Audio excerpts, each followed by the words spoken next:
Hi there, this is Vicki, Ronchette, and Andrea Stone with Show Dog Prep School. Welcome. Today we're going to be talking about Littermate syndrome. Now, before we get started, I just want to share this on my Facebook page so I can make sure people can see it. There we go. Um, if you Anybody who jumps on, feel free to comment or ask questions. We're just going to be discussing this, and I'm really excited about this topic. And I'm just going to tell everybody. Andrea and I are very good friends. We've co-written a book together. We've looked at litters and talk a lot about breeding, but we have not discussed this topic. And I kind of wanted to go into it like this. Like, I have no idea what her feelings are on it. And I don't think she has any idea on what my feelings are on it. So we don't really know what each other's going to say or what our feelings are. But before this started, I just want to say I actually went online and did a search. And among veterinary behaviorists and applied animal behaviorists, this is not like a real term that's that's used in the veterinary behavioral circle or in behavioral circles. It's like something that my belief is that a trainer made up. I can't even find who coined the term. Can you? Do you know who started it? No, I've also not super recently, but I have read articles and this and that. And no, I mean I saw like a couple of years ago they talked about it in Whole Dog Journal and stuff like that, but I have no Yeah. idea who coined the phrase. I don't either. But I want to say, like, coming from the trainer community is very different than the breeder community, and there is a little bit of overlap, but it's like a little bit of overlap. Yeah. Just a tiny bit of overlap, because mostly people are trainers, and they have dogs usually, but they may have rescue dogs, they may have shelter dogs, they may have purebred dogs from breeder, but I would say the majority of professional Yeah. trainers are not dog breeders. And then most breeders are not trainers. There's like a handful in each, that are in both camps. But so within the dog breeding community, it's quite common for people to keep litter mates. Yeah. People do that. People do that all the time. I actually All the wanted, time. yeah, I wanted Rebecca to be here because she kept two Cavaliers from her first, um, not her, not her first litter, her last litter. But she wasn't feeling well, so I don't think she's going to be able to make it. But so it's quite common for people to do that. And I don't know what your thoughts are on it, Andrea. That's kind of I didn't want either of us to skew each other's opinions, so I want us Right. to come into it like this. But like, I feel like my feeling is like it really depends a lot on the breed, and it Mhm. really depends a lot on the skill level of the person Yeah. Um, raising the animals. my hot take is I hate the phrase littermate syndrome. I hate it. Yeah, because it's just like somebody said that, you know? Right. Well, and it comes off as like, oh, it's this disease that dogs get. Right, Like, exactly. and, I have said for years, littermate syndrome is not a dog problem. It's a people problem, Totally. That's such a good way to put it. right? Because, I mean, like in their niche environment, dogs are scavengers and they're pariahs. They live in family groups all the time. And they're not like super weird because like, oh, I'm with my littermate too much. Right. It's definitely a human problem. And it's I would say it's a problem for us. It's not even really maladaptive behavior, right? It's like a lot of times people treat things like, resource guarding and whatnot as if they were maladaptive behavior, behaviors that are intrinsically bad or there's something wrong with them, and there's Right. not.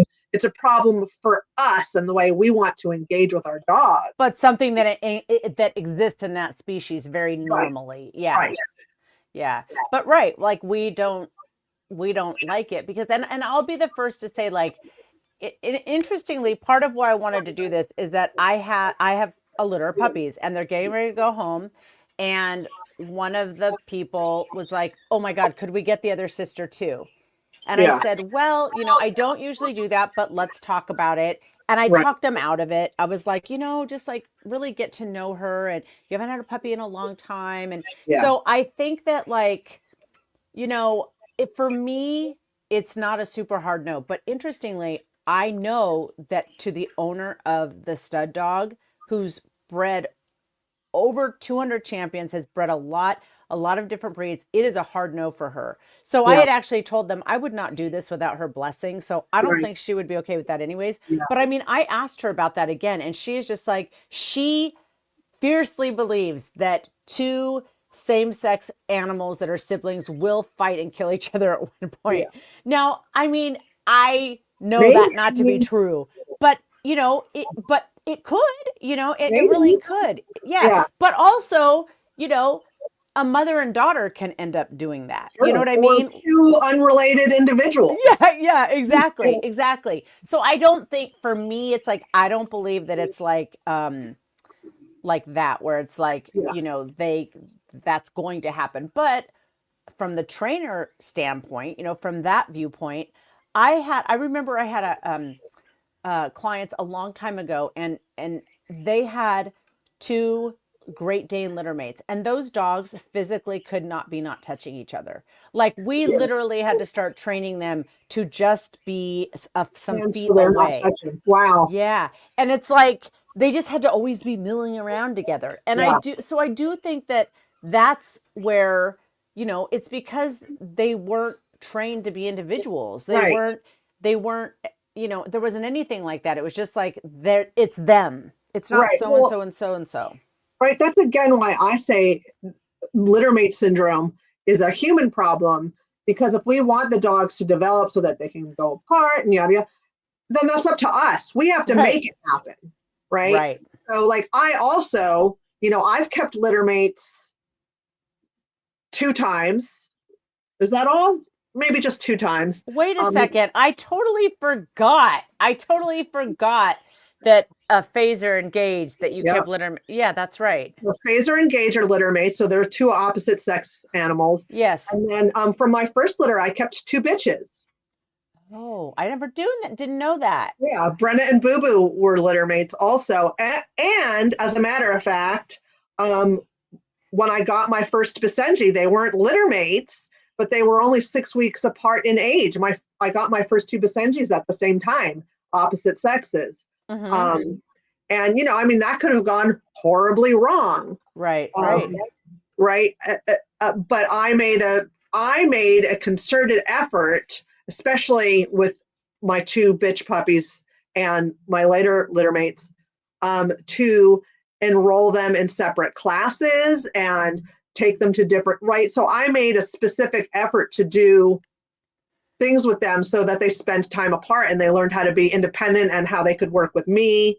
Which I think is so Yeah. important, if not the most important thing, right? It's like, I also think the one thing Sharon, the breeder I know, brought up that we talked about too was like, it is not fun if you have two animals that will die at the same time. You know what I mean? Like, that Right. part I think is really valid. But also, Yeah. like, even some of the dogs I've met, like one couple I worked with, they would not have the dogs have separate crates. Yeah. So those dogs slept together. They pretty much did everything together. Yeah. So you couldn't have one at the vet for the afternoon. You Yeah. couldn't, you couldn't do anything with one, Right. and one was really reactive and one wasn't. So it's like they both had to have this sort of sheltered life because one was reactive, when Right. it really wouldn't have needed to be that way if they let them sort of have their Right. own identities. And I think that Right. that's becomes the issue sometimes. Absolutely. And I'm sort of on the same page as far as like placing puppies together. I mean, it's not a hard no,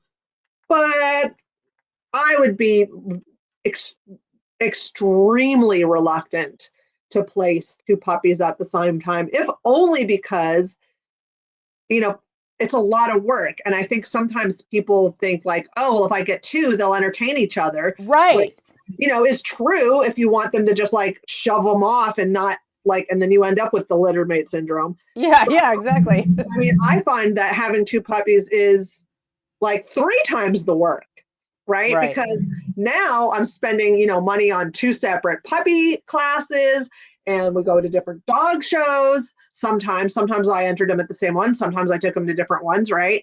You have to have everything you have to have two of practically Yeah. because you want them to be able to spend time apart. Um, and the typical pet home are, like I don't really think they'd be ready for that. Like, are you going to take two separate puppy training walks a day or, Right. Right. Well, and in this particular couple, like, he just felt sad that the sister didn't have a home yet. And like, but I'm just thinking about it like from her, like, wouldn't she be more happy if she had her sister? And obviously, he's anthropomorphizing and no, Sure. she doesn't care. She's gonna go there and be their everything. Right. Um, and I think that they've decided, they'll get one from a later litter, which I love. But Yeah. I have known people that it's like that's what they do. They get litter mates and Yeah. then they have them till they're old and they die and then they get two more. Yeah. That's just what they do. Well, like one of the things I was really worried about with Brenna and Boo Boo, because I did mess up a couple things with them. They weren't great being crated separately. And by separately, I mean like not necessarily in the same crate, but like even like if In the one was same in a room, crate, yeah, or one was in a crate and the other one was out. Like if right? I was had one in the ring and the other one's crated, Yeah, so I didn't put it right. So that's why when I had Gage and Phaser, I made sure like we've got this. yeah, Um, but I was really concerned about like what's going to happen when one of them passes away. right. And they actually it was a 2-year gap between when one died and when the other one. Mm-hmm. Brenna lived almost 2 years longer than her sister, and I was certain that Brenna would be just who or whomever it would be was going to be a hot mess. But I think because I did work to make them independent, she was It was fine. just like another, yeah, it was just like Yeah. another. Well, I I really, mean, I did have other dogs as well, which I think helps, of course. yeah, I But really feel like this is something that some well-meaning dog trainer just said, this is a thing, you can't do this. And I get it because for as sure. a trainer, we always see like the worst. Like we don't see Mhm. the good scenarios. It's people Right. say, "Oh my god, I got." And so literally like on Facebook, I would see breeders saying, "Oh, I just met this, these people with these two puppies and they're like telling them to take one back to the breeder. You must return one Yeah. right away." And Yeah. it's like I can see now, I can see if you go into a home and you can see that this is like not a skilled situation. Right. They don't know what they're doing. Maybe they don't have enough space. Maybe they got a breed that's known for like, dog aggression or same sex Sure. aggression or something like that. Like Well, those could be concerning. my breed could be pretty tough, right? Basenjis Yeah. might be prone to same-sex aggression, especially to males. But I mean, I think it's the same in all breeds. When girls go wrong, they go horribly wrong. So worse. So, it's just the worst. Yeah, I mean, And so I've had some animals that caused it's so much bad here that they had to go away. Like yeah, they couldn't live together. right. And both of those situations were same sex and both Yeah, of them were not related. right. Yeah, and right. I think that really it's not. It's not. I mean, it can happen with any two dogs. Right. Um, I think just when they're different ages, often it's easier to manage because they're not in the same developmental stage, Yeah. right? Because adolescence, as we all know, is a really challenging time, both as a dog owner and trainer and for the dog, right? Because I mean, their brains are basically on fire Right. and they tend to overreact to stimuli. They have trouble regulating their emotions, right? Just like people. Right. And then now you have two of them. So I think you're a lot more likely to run into problems. But I also think that it's personalities, right? Because I have two dogs that don't run together, and they are 3 years apart in age. Mhm. So, and I think it has more to do with their personalities than Right, I agree. anything else. And I also think that like what people don't realize or some people don't realize probably is that it's not super uncommon when one dog gets very ill or very weak to to start getting beat up, you know? Yes. And it's Yeah. very upsetting for people because Yeah. they're like, they used to love each other. And it's like, but again, they're dogs. This is something that can Right. happen. And it's not good and no one likes it, but it can happen. And it could Yeah. happen, just as easily with litter mates or not, you know? Yeah. So also the idea that like, Absolutely. oh, when they get to be old dogs, there's going to, it, all hell's going to break loose. Maybe Right. not. And maybe, I mean, that can, again, right, that could happen with any group of dogs. and it does, you I mean, know? I've had clients and myself, when a dog gets infirm, they smell weird, they act weird, they move strange, a lot of times because if they don't see or hear very well, and then Yep, all of a yep. sudden there's a dog right up in their space, I might, "Wah!" what, Right, right, and then the other dogs are going to be, like, whoa, what's wrong with you? Why are you acting that way? right, right. Not unlike You when a know, dog has a seizure, they can get that can happen right. in that scenario too.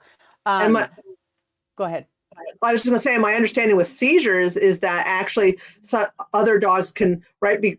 I mean, and this is obvious, I guess, because we have service dogs that tell humans that they have a seizure coming on. Yeah, Dogs can sense the seizures coming on in other dogs. And sometimes it can be quite a bit in advance. And I did right. have a client with pugs who the younger dog started attacking the older dog. And it just so happened like the day after, like the first big event where they called us, the older dog had a seizure the following day. And of course they're like, oh, well, it caused it. Well, probably not. Probably the younger dog was like, whoa, you're weird. Yeah, something's He didn't know happening. how to, he didn't know how to Something's handle going it. on. It's so interesting because I really felt like this is going to be really cool because I'm going to feel like it's not that big of a deal. And I totally forgot you had litter mates. So I was thinking, Andrew's probably like, no, we do not let somebody come and get two Basenjis together. So it's really funny because I just feel like trainers go crazy and breeders are like, I do it all the time. Yeah. And I Well, don't do it all the time because I already have a lot of dogs. yeah. But like this litter, we are keeping two now. But we're not keeping two in the same house. My best friend Michelle, who's the Right. co-owner of the litter, will have one, but they'll go back and forth. We'll trade them back and forth, and we'll both Yeah. sometimes have both. But yeah, I just think that what's really important, and I'm sad there's not. I thought there'd be like more people on here chatting and talking about this, but I think it speaks to that. The idea that breeders are like, no, this is like not a problem. What are they talking Yeah. about? Littermate syndrome. Right. I just met with a dog yesterday. They said that one of the breeders kept three of them, three females, and it's like, Yeah. I mean, I don't, that's a I know lot, but somebody people with do it. Leisha's that keeps three all the time, three litter mates all the time. Like that's like everything that she does. Yeah, that's like wild. But also like that's kind of the proof that like it happens, it can be fine. You have to know Yeah. what you're doing. You have to be skilled. It really is, like you said, a people problem. It doesn't Yeah. really have that much to do with the Right. dogs. I Yeah. mean, I mean, if other they're than, really easy together and they get yeah. along great, then it's really easy. But, Right. you I mean, it's know, just like human siblings, right? I mean, most, I mean, I'm an only child, so I guess I wouldn't know. But I mean, it seems like most people can get along fine with their siblings. They might not be best friends, or they might really love each other. And occasionally they just like do not get along. right, I mean, right.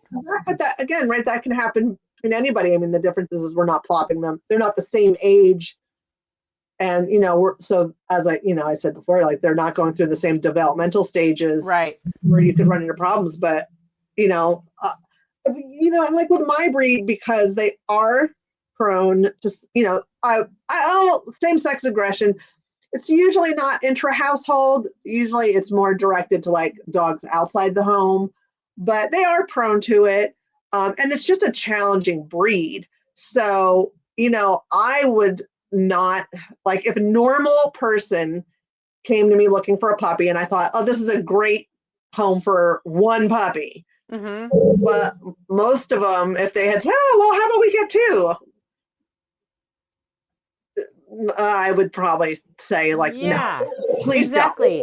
Exactly. And that's kind of like what I said with this really lovely Yeah. couple. It's like, well, this is why I think it would be a better idea if we did it this way. Yeah. And the wife really wanted to do it this way, like not Yeah. get two right That now. helps. And yeah. And so sometimes it's just a matter of like explaining to people, but I just feel like I was really frustrated several years ago when I would see so many breeders just like littermate, I mean trainers like littermate syndrome. You need to Oh return yeah. one of those puppies and da da da. And it's just like, for one thing, like that's not what we just don't go. Our job is not to go into people's homes and say, I don't like what you got, so Right. Get get out rid of of what. Yeah, here. one's not going to work. It's like or else help them, like make it work. Right. And what are you going to do if, like a lot of the people I've worked with, they came to me when they had litter mates that were already 8 or 9 months old. They're not going Right. anywhere. You Right. know, Right. You know what I like mean? I think a lot of people, I mean, like I went to a lot of very deliberate, specific trouble to make sure that my dogs could be independent. right, Um, and, especially for my breed, I would want, if I were selling to the average person, I'd want them to understand, like, to make sure that they can be independent, you're going to have to go through, you're going to have to do a lot of extra work. right, And I don't think most people are up for that. I mean, I think maybe some breeds are a little easier totally. um, than others. But again, I mean, you still need to develop that independence. Mm-hmm. Um, and I mean, I think you are tripling your work, not just doubling. Yeah, yeah, it's a lot of work for sure. And I mean, I got, Sunshine, and so she's 3 months older than Daphne, Yeah. and Yeah. so they get along great. But I mean, in general, I mean, you know, most dachshunds do, unless they Yeah. don't, unless Right. there's just, Sure. yeah. But I have a lot of them, Yeah. and they do get along. And I also, sold Meriwether when she was a puppy, and I Mhm. kept Moneypenny, and I Yeah. had their mother. Right. And um, Meriwether was returned when she was a year old. So then Right. I had two sisters, Right. and they actually got along beautifully. They got Right. along great. The only Yeah. reason I placed Moneypenny, who was actually the better one, and the Yeah. the one I won with at That was your one winner's keeper. dog at the national, my pick Right. puppy, was because Mary's a much more challenging dog, has a bunch of issues, and Money Right. doesn't. And I have a great home that's had other dogs for me, and Nice. so Yeah. that's where Money went. But it's like there wasn't an issue, people like, Right. and I guess what we're both agreeing on is that um we're both not completely closed off to the idea, but it Right. has to be a really special home. And Yeah. it's maybe the failings of this is on breeders just like saying, sure, take two. Right. I'll Right. give you a discount if you take two, and or like doing that kind of thing, and then it falling apart. Obviously, I'm okay. Remember, I placed two Lao Chen sisters before, Right. um, and it actually didn't work out in that home, but Yeah.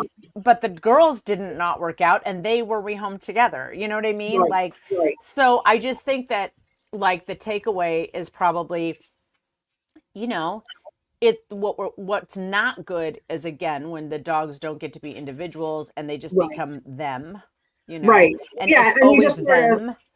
right. And like you just sort of shuffle them off, like, oh, I don't want to deal with Yeah. working with this puppy, so I'm just going to let them go entertain each other. Like, Exactly. And also, I'm never going to have them apart. I'm never going to right. intentionally have them apart. They're never going to go, I mean, do you know, remember as a trainer, like how many people you would work with, and it would be like they've got a reactive dog, and it's like pulling teeth to get them to walk them separately. It's like, Yeah. don't walk them together if they both go, you know what I mean? And, Right. and Like people you would be can't like, but train two dogs super effectively right, together. right. And like It's if you like have you one have, that's going berserk, how are you going to like what are you going to do with the other one while you're trying to like get out of exactly. dodge and be very intentional about your training with the one that's having a problem? Exactly. You're not. And you're likely to start getting problems in the one that didn't have problems, Right. Because Right. Like, it's oh, always, he's freaked out. I'm freaked out yeah. too now. Or if they redirect and get into a fight, Exactly. Yeah, you there's know. there's a lot of reasons why that is like not good, but I just think it's so interesting, and I haven't looked for a while either, and then today I did like a search, and it's like, multiple like Yeah. professional organizations are saying this Yeah. is like not really a thing that anybody Oh, like neat. Yeah. yeah, that like the behavior, like the Yeah.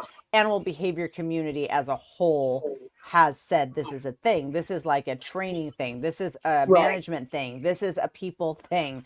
This Yeah. is where people just shouldn't do it. You shouldn't do it if you don't know what you're doing. And people Right. who are just like, "Oh, maybe I should just get two." No, they probably shouldn't do it, Right. but it's not like it's a deal breaker, Right. you Yeah. And know. I think where most people get into trouble is when they don't think about it. Like, oh, I'm just going to get two puppies and it'll be great because I have two kids and they'll each, they can each have a Yeah. puppy or whatever. Right. And it'll be fine. And, like, so when I worked at several boarding kennels, and one of my most hated phrases was, Rex has never been away from me. It's Mhm. like, oh God, Yeah. like never, like you haven't like left him at home, Right. you know. And it's the same thing, right? When even if you get one puppy, you have to train them to be able to be alone so that Yeah. it's not horrible. So I mean, it's sort of the same thing that you have to do, but and it's just a little harder, right? Because now you have to separate them and maybe put them in separate crates in separate rooms, or Exactly. take one with you while you're running errands and leave the other one at home. Well, You know, I had that litter that Poker came from. So I was given a litter. This was 100 years ago. This is how Rick and I actually got together. Like I knew Rick for a long time, but then I got this litter of Rottweiler puppies and I was bottle feeding them. They all died except for two. And Rick got one and his roommate and best friend Jesse got one. And Jesse uh-huh. was my ex-boyfriend. Yeah, But so Rick and I actually got together because he started coming around to play with right. this puppy. But it was like they were Rottweilers. Yeah, So yeah, they tore up shop. I mean, it's no joke. Like, oh my God, it's like, they're little and then all of a sudden they're big and destructive and strong, right. And And so if they had they were both adolescents and decided all of a sudden, like, you know what? I never really liked you anyway. Now you're really gonna have problems. yeah. But I mean, those dogs loved each other. I mean, Yeah, they cool. stopped living together Yeah, because Rick and I moved in together to a point where but they were sort of teenagers dogs when that happened. right. But I mean, the sheer amount of work Yeah, having those two dogs together was a lot. yeah, And the thing is, it's not fun, but it's not the end of the world to break up like a small right. dog fight. I mean, I don't even like standard dachshunds, even to me, I can't even handle anymore. But like the bigger the dog, the more intense the dog. I Oh, mean, yeah. And you like can get really hurt. I mean, you can get hurt breaking up small dogs too. totally. But I mean, breaking up like a, a mini poodle fight is nothing like breaking up like a An Great Dane. Akita.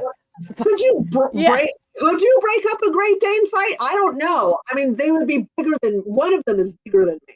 right. I Right. don't know if I I could. mean, literally, you may not be able to physically stop it. And Yeah, like me about daycare. I'm that just freaks me out. yeah, Like dogs being loose together that don't it's just like yeah, unless it's like we actually do a lot of that at the grooming shop, but like yeah. we sort of know everybody, and the most of the dogs are our dogs who sort of regulate everything because they're so used to everything, Right, right. not always in the best way, but Yeah. but but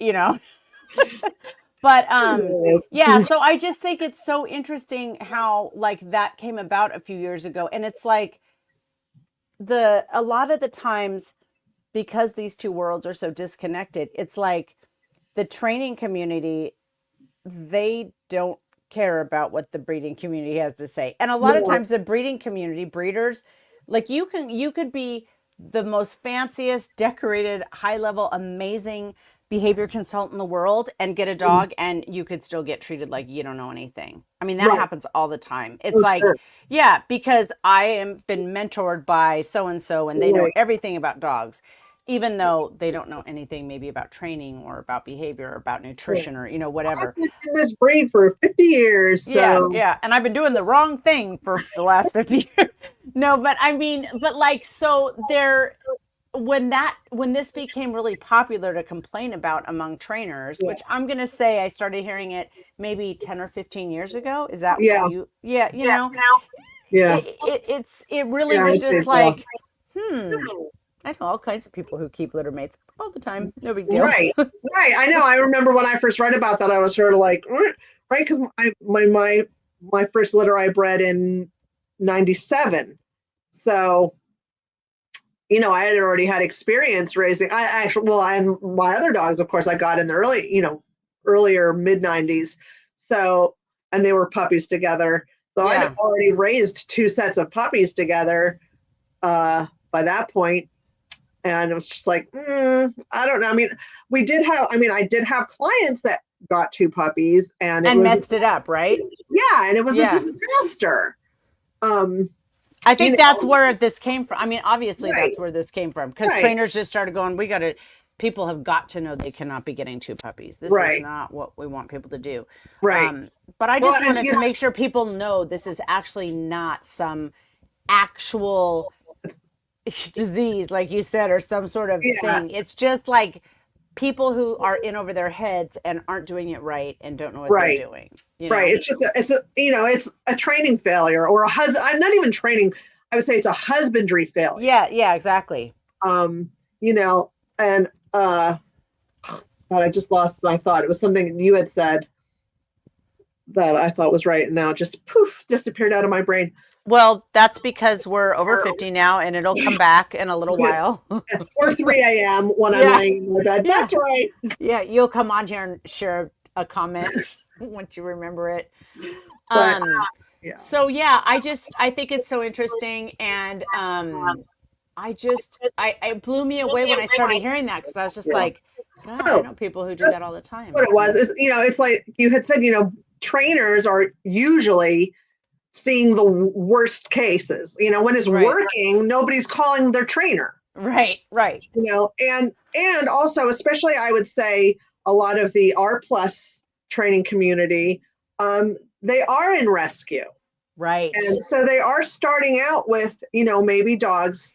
And I know maybe this is like not a popular take, but they're starting out with dogs that have deficits. Even if it's Right. a litter of puppies in rescue, usually the dam was stressed during pregnancy. Right. And we know that causes stressed mothers produce stressed puppies. Right. And so, if you're just coming from that foundation where you're just working with rescue dogs who are coming from, not the best backgrounds, yeah, you're more likely to have problems. Right. So I think that's, spot on is they're just, most trainers that if they're not involved in the dog breeding community and their exposure to dog breeders is, like the bottom of the barrel, folks who aren't doing, all the things that, really good, ethical, responsible breeders do. Right.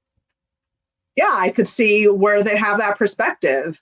Um, but there's a whole other world out there. One of the puppies in the litter that Barbara and I co-bred went to uh, a colleague of yours and mine, Emily Strong, and she had a lot, has worked with rescue dogs and had rescue dogs all her life, and she decided as a gift to herself, she wanted a really well-bred, intentionally raised puppy, and I'm happy to say, she's just commented about what a different experience it's been, raising this dog that had the best start that we were able to give her. Right. You know, Exactly. it's very different, or it And can be very different anyway. well, and that's a thing, back in the day, I did used to believe, even when I got Bill, so that would have been 2004, my cattle dog. I Yeah, really, he was very young when I got him. It was not a good breeding, but it's like, I can make this okay. And I yeah, couldn't, I did right, for over 10 years but it was a lot and it was an explosive a lot for right, all of that time. And it's like you really just can't, no matter what anybody says, it is partly genetics and it is partly yeah, environment. Those things both matter. mhm, And it's like, absolutely, I have a rescue dog here and Well, I still have two rescue dogs here. They're Yeah. 14 and 15 now, but Yeah. you I know, mean, you know, they've they have had their share of issues, you sure. And, know. I mean, and this isn't to like trash on rescue dogs. Rescue No, dogs are no, not at awesome, all. and like some dogs you get out of rescue and they're phenomenal animals. I mean, but whether intentionally or by accident, they might have these like genetically predisposed to having these great temperaments. I mean, as a kid, that's all I had were, dogs from the Humane Society. Right. And, the one I remember the most, he was a great dog. And, he was friendly to all people. He got along with most dogs. He was just a super happy, easygoing dog. Never had, we never had any problems with him. So, you can, but right, that's why most R plus trainers come from the rescue world where, that isn't necessarily the case all the time. So it's Right. just, they're Right. sort of always working from a worst case scenario. So I can Exactly. totally understand where this thing came from. But I think when try to get a more nuanced view and you expose yourself to more dogs, it's totally doable in the Yeah. right setting with the right people and the right dogs. Exactly. So that's our take. That's our Yeah. final take. It is can be a very bad idea. You should be very careful. You should know what you're doing. You should know, you know, what you're getting in terms of the dogs so that you can Yeah. hopefully have some predictability in what's going to happen, but you have to give them separate identities and let them be individuals and let them be apart from Yeah. you and from each other, Yeah. and that's Yeah. just like Be what the important thing intentional. is. Yeah, Yeah, you have to be, exactly. yeah, right. I mean, you have to be very intentional about how you're raising them and specifically to build independence as opposed Exactly. to being dependent upon each other. Right, right. I mean, And you that you can be just it hard. is, and it's like it even can be hard to do just basic things like training, because one Right. dog has to go out, and if you're a clicker trainer, you put one out and they hear the clicker, they're like, "Oh, let Mhm. me Well, I mean, when I had Gage and Phaser, I mean, I'm taking 2 puppy classes every week. in." Yeah, So it's double the expense. And it's like, oh, yeah, Mondays and Thursdays, it's puppy class night. So too bad for you, you yeah, know, for 6 weeks. And then if we want to do additional classes or start sport classes or do confirmation classes or, whatever else, I'm yeah, doing 2 of them. exactly. Yeah, it's definitely a lot more work. And like you said, people think, well, they could entertain each other, and it's like, yeah, but you don't want them to entertain each other to the point where that's all they care about is each other. Right. Right. Well, I think this was a good discussion. Thanks for Yeah. coming and talking to me about this. Thank I think you. it's so interesting that we had the same perspective. Right, right. Yeah, maybe it would have been more fun if we had had some sparks I flying, know, but oh well. I know, Darn but it, it's we agree. yeah, exactly. Oh no.